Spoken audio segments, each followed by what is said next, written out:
recently the book on modern architecture in India.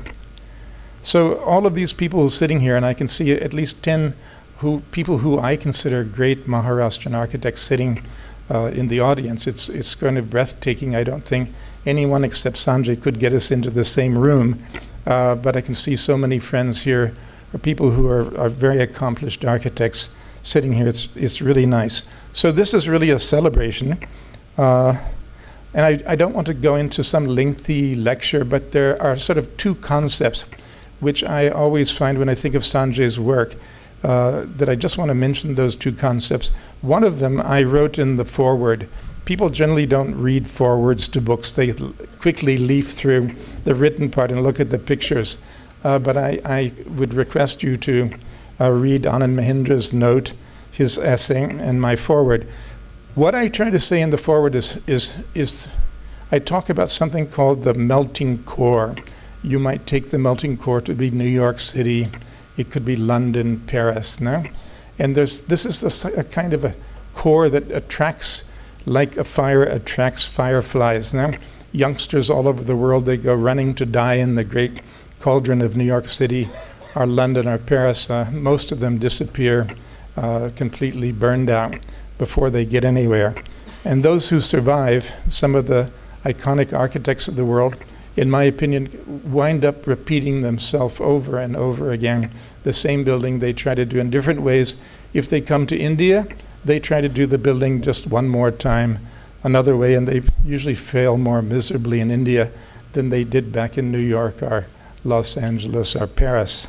So I have a theory that there's something called a central core, where people think they're creating a world culture, a global culture, and then you have circles, like maybe outside of New York and Paris and London, you would have Milan and Tokyo and other big cities, and then you would have another circle would be Bombay and Delhi and such cities, Bangkok and Singapore. And then you still go further out, and you get places like Pune, and I would say even a little further out, you get places like Nashik. So it was terribly impressive to me that this young man, all of the projects in the book are in a small town called Nashik. Now that's way out on the edge. It's not the core, it's not the next circle, it's out on the edge. And the theory I put forward in the introduction to this book is that the further you get away from the core, the more creative you become, the more free you are, the less oppressed you are to follow some style or to compete, to scream and yell louder than the next architect. So I think that's where Sanjay's work is really important. He is an exemplar of something I call modern regionalism, not really Leon Lefebvre's idea of critical regionalism. That's nice, but I think there's something called modern regionalism. If you look at Alvar Aalto's work or other regionalist architects in the 20th century, you would find them. So the first idea is about the core, and then circles that go out to the fringe on the edge, where people are more free to practice, to think, to be creative. And the second concept I want to put forward is this idea of critical or modern regionalism. Now, if you look at India's history architecturally, we had Mughal architecture. It was an imperial architecture of people who came from outside and ruled over us. And then we had European architecture when the ocean empires of the Portuguese and the Spanish and the British and the Dutch ruled the world, and we had the British bring into India basically a kind of neo-Roman colonial architecture. I think even the British at that time didn't have a regional architecture. They didn't know who they were, or they didn't have an architecture, so they were groping around, grabbing domes and things mainly from Rome, and bringing a kind of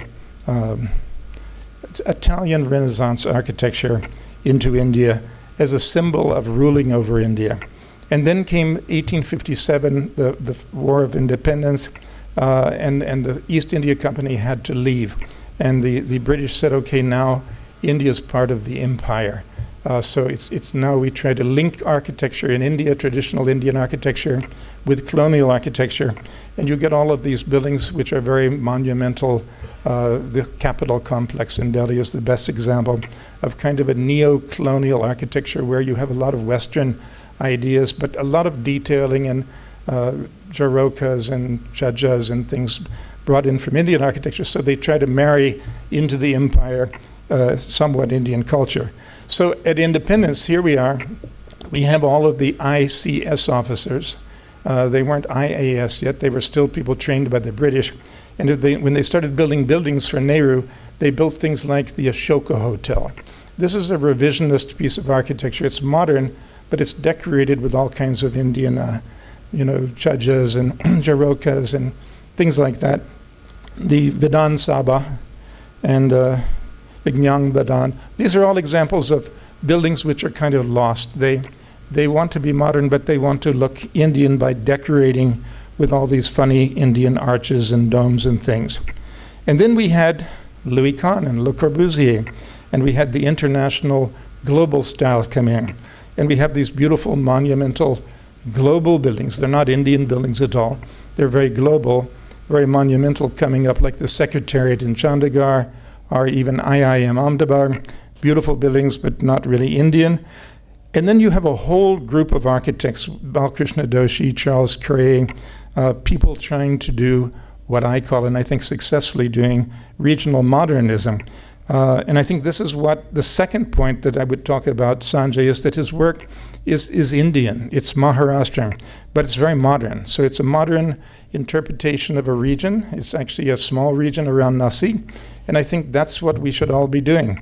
We should be doing our own unique regional modernism. So I think in that sense, I would say Sanjay is a leader, and let us follow him. So thank you so much. This is a beautiful book.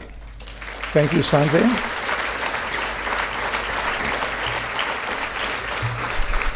Now, since independence till last year, I think Professor Pitker mentioned, there were only 20 books published in India. Only 20 books on Indian architecture, about architecture, etc. But in the last year, until today, there are about 10 books just in 1 year. So that's a very interesting, almost a renaissance of ideas. Now, I have to put in a plug for the fact that a week from now, on the 8th, we're going to release our book here in Pune, and I hope all of these girls from BNCA would come to the book release, because there will be a lot of boys there. The other thing I find very impressive, I'm looking at the audience now, generally these kind of meetings are full of children, 18, 19, 20, 21 kids now. This audience, I mean, the average age, if I look at the people seated, could be 50 years old. It's very, very unusual. Keshup, it's a compliment to you that so many senior people have come to this book release. It's the first time I'm seeing this in Pune. So thank you very much.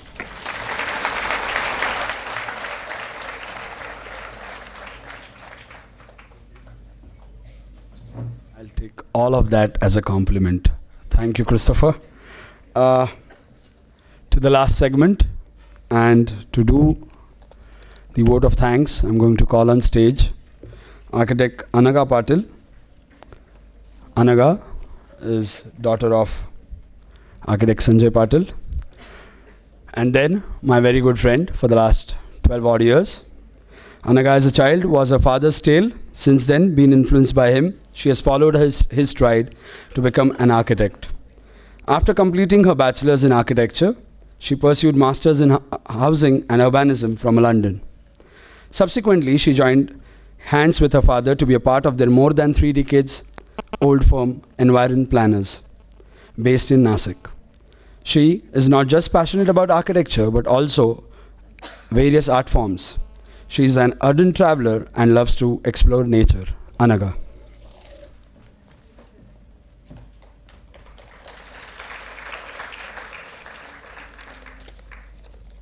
Thank you, Mahesh, for the kind words. A very good evening, everyone. Please excuse me if I make any mistakes or stumble in the middle, because this is my very first time to give a vote of thanks in front of such a big audience. Honorary dignitaries, guests, friends, and family, this has been a truly memorable evening, and I think it is great responsibility bestowed on me to appreciate and express gratitude to everyone involved in this book and event. Architect Christopher Benenzer and Mr. Ram Prasad Akesati, thank you for gracing this occasion. You both have been very encouraging regarding the book right from the beginning. Architect Sanjay Patil would not have been what he is today without the blessings of his gurus and teachers from school to college to till date, and also all the master architects and friends who have inspired him right throughout. His dream would not have been possible without the clients who have become today his lifetime friends. The consultants, contractors, supervisors, carpenters, plumbers, painters, and all those involved in the construction industry and will keep making his imaginations come to reality. As we all know, successful books and events just don't happen. It is entirely due to the efforts and hard work of quite a number of people, and they all deserve our heartiest congratulations. So congratulations, all of you. Minaz Ansari, the author, and Ar.Ritu Sharma, the editor, thank you for pushing this idea of book and to set the ball rolling. A big thank you to our publishers, BNCA Publication Cell and Super Book House, and our distributors for taking the book to the masses. Our graphic designers for the book layout, Jaydev Ranade, Design at Work Technologies Private Limited, Pune, Prashant Zadav, Blue Sky Communications, Mumbai, and Shrikant and Dipali Nagre, Midas Touch, Nashik. Our photographers, Hemant Patil, Architect Atul Kanetkar, Architect Samruddha Mogal, Sudhir Shingne, and Milind Deshmukh. I would also like to express my gratitude to Senior Architect B.V. Doshi for his feedback and guidance.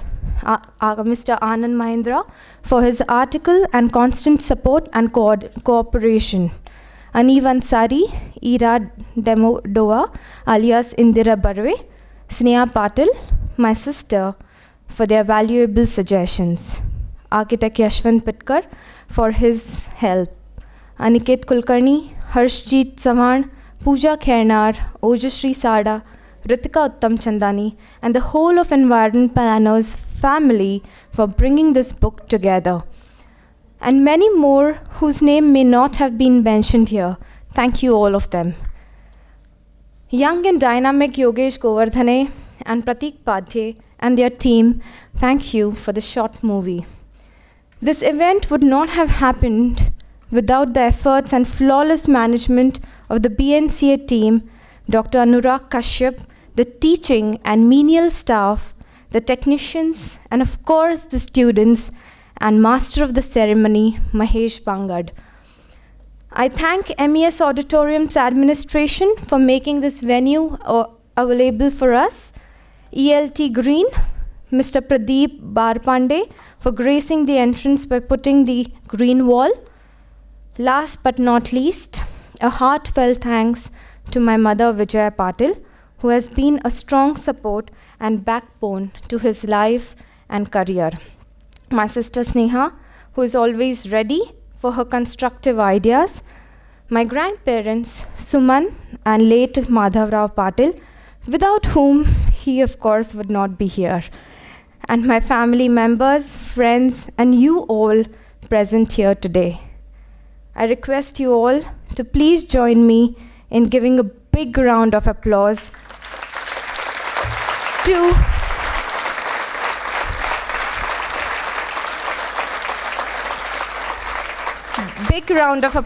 to all those who have made this book happen, to all those who have made this event happen, and all of you who have made this day happen.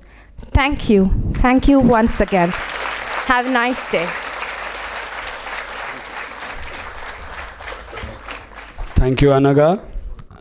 Just a few quick announcements. We have a similar function, bigger, at Nashik tomorrow at Pravashi Academy.